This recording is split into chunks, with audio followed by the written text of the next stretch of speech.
Hello guys, so it is a quick review on toxoplasma gondii. तो ये क्या होता है? ऑब्लिगेट इंट्रासेलुलर पैरासाइट है। इम्यूनो कॉम्पिटेंट होस्ट में क्या करवाता है? Mononucleosis like symptoms. Toxoplasmosis in immuno compromised patient जैसे एड्स में क्या करवाता है? इंसेफेलाइटिस। और अगर कंजेनाइटल इन्फेक्शन है इसका तो क्या है? क्लासिकल ट्रायड होता है, chorioretinitis, hydrocephalus and intracranial calcification. उसके बाद नेक्स्ट क्या है इसमें? इसकी लाइफ साइकिल क्या होती है? तो इसके डेफिनेटिव होसिस का क्या होता है? डेफिनेटिव होसिस का क्या होता है? कैट। कैट होता है and other felines where the sexual cycle take place. Intermediate host क्या होता है?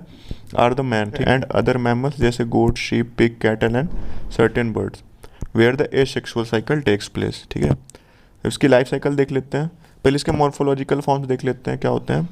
टैकीजॉइड्स होते हैं, ठीक है। उसके बाद क्या होते हैं? टिश्यू सिस्ट में ब्रेडीजॉइड्स होते हैं, ये भी समझ आएगा क्या है। और क्या होता है? स्पोरोसिस्ट होते हैं, स्पोरोजेट्स, ठीक है। स्पोरोलेटेड oocyst, ये oocyst होता है।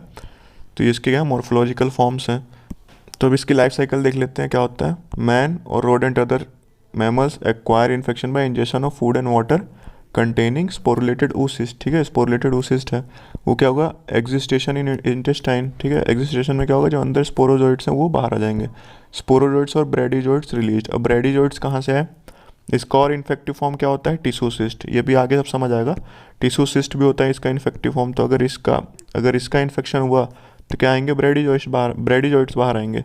इन्वेड इंटेस्टाइनल एपिथेलियम और फिर किस में ट्रांसफॉर्म हो जाएंगे? टैकीजोइड्स में। अभी टैकीजोइड्स तुम्हारे क्या करेंगे? एंडोडायोजेनी मतलब मल्टीप्लाई करेंगे। और इधर किधर जाएंगे? Spread to mesenteric lymph nodes, है ना। इंटेस्टाइन में जो मेजेंट्रिक लिम्फ नोड है वहाँ जाएंगे और वहाँ से क्या? Spread to extra intestinal organs. तो ब्रेन, मसल, आई, फीटस और ब्लड वगैरह में चले जाएंगे। तो यहाँ पे चले गए ब्लड में टैकीजॉइड्स, तो ये ब्लड एंड ऑर्गन अगर ट्रांसप्लांटेशन हुआ तो उससे भी इन्फेक्शन हो जाएगा। तो इसके 3 इन्फेक्टिव फॉर्म हो गए। क्या? स्पोरुलेटेड oocyst, ये ब्रेडीजॉइड्स, टिश्यू सिस्ट हो, ठीक है। और ये टैकीजॉइड्स, ये इंपॉर्टेंट है तीनों। फिर ये एक्स्ट्रा इंटेस्टाइनल साइड में चले गए, ट्रांसफॉर्म इनटू फिर क्या? ब्रेडीजॉइड्स। ये आपके टैकीजॉइड्स किस में ट्रांसफॉर्म हो जाएंगे? ब्रेडीजॉइड्स में। अभी ब्रेडीजॉइड्स क्या है? ये टिश्यू, ये सारे टिश्यू में चला गया तो वहाँ पे मल्टीप्लाई करेगा तो टिश्यू सिस्ट फॉर्म कर लेगा।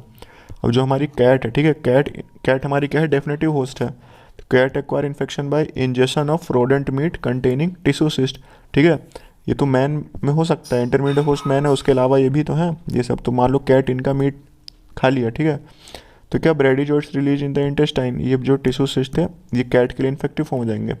फिर क्या? साइजोगोनी मतलब मल्टीप्लिकेशन होगा तो किसमें? और ब्रेडीजॉइड्स फॉर्म होंगे। फिर गैमेटोगोनी, है ना।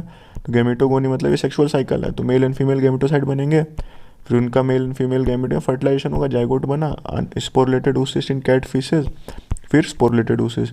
तो ये ह्यूमन साइकिल हो गया, इंटरमीडिएट होस्ट, और ये फेलाइन साइकिल या डेफिनेटिव होस्ट, ठीक है। ये सब समझ आएगा अभी अच्छे से, ठीक है। उसके बाद नेक्स्ट क्या है? देखो, transmission infective form toxoplasma gondii is unique among the protozoa as all 3 morphological forms can transmit the infection, ठीक है। इंपॉर्टेंट है। Transmission to man, injection of sporulated oocyst, ठीक है। स्पोरुलेटेड oocyst का इन्फेक्शन हो गया, मैन कैसे होगा? स्पोरुलेटेड oocyst। और कैसे हो सकता है? Injection of sporulated oocyst infective form from contaminated soil, food and water, most common route ये है। और फिर क्या हो सकता है? Injection of tissue cyst containing bradyzoites infective form from under cooked meat, ठीक है। अंडर कुक्ड मीट से भी इन्फेक्शन हो सकता है, ठीक है। मान लो ये शीप, गोट है और ये टिश्यू सिस्ट है, अगर इनका इंजेक्शन कर लिया मैन तो इसको इन्फेक्टिव फॉर्म हो गया इसके लिए। उसके बाद नेक्स्ट क्या है? By blood transfusion, needle stick injuries, organ transplantation, transplacental transmission, तो इसमें क्या होंगे? टैकीजॉइड्स आर इन्फेक्टिव फॉर्म, ठीक है। वही इसमें भी दिखा हुआ है, टैकीजॉइड्स ही इन्फेक्टिव फॉर्म ब्लड ट्रांसफ्यूजन हो गए। उसके बाद हमारे लैब डायग्नोसिस में क्या कर सकते हैं हम? या तो डायरेक्ट माइक्रोस्कोपी करेंगे तो उसमें क्या? टैकीजॉइड्स दिख सकते हैं ब्लड में, ठीक है। टिश्यू सिस्ट में टिश्यू बायोप्सी में टिश्यू सिस्ट दिखेंगे। फिर अपन ये एंटीबॉडी डिटेक्शन, सीरोलॉजी वगैरह कर सकते हैं, है ना। ये एक इंपॉर्टेंट एमसीक्यू है। क्या एंटीबॉडी डिटेक्शन में क्या कर सकते हैं? सेबिन फेल्डमैन डाई टेस्ट करते नहीं है बट इंपॉर्टेंट है, एमसीक्यू में आता है तो ये इंपॉर्टेंट, ठीक है ना। ऑर्गन्स की बायोप्सी कर सकते हैं तो टैकीजॉइड्स वगैरह दिखेंगे, ठीक है। वही सब है। एलाइजा, पीसीआर वगैरह कर सकते हैं। उसके अलावा ट्रीटमेंट क्या है? सल्फाडाइजिन और pyrimethamine. So if you like the video please like, subscribe and comment.